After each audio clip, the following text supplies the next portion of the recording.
Kalingap Edo, tila aminado at talagang kita po natin. Ano nga ba yon?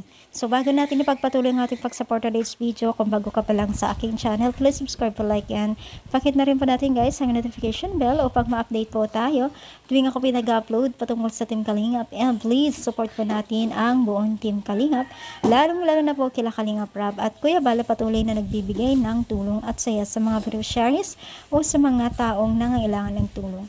Alam niyo ba guys na ang larawan na ito ay nung time na birthday ni Irina at tila sabik na sabik ang bawat magkuya na si Rina at Kalingap Edo pa. Tila animoy minado talagang itong si Kalingap Edo na namiss din niya ang kanyang kinakapatid na si Rina.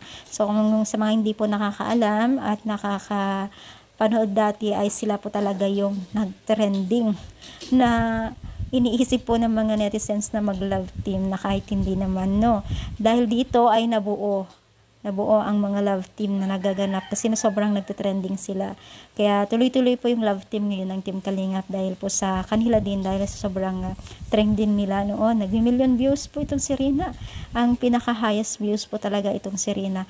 In just 5 hours, 5 millions ba yan? Ilang araw, ilang oras pa lang, nag-5 millions. Talagang napakalaki ang sumusuporta at nanonood kay Rina. Hanggang ngayon pa man po ay talagang hindi pa rin po nakakalimot ang mga netizens o nandyan pa rin po ang mga taga-supporters po nila na handang manood at sumubaybay po sa palabas ng Team Kalingap pagdating kay Rina, no? So yan, natuwa yung mga taga-supporters ng Edrina, no?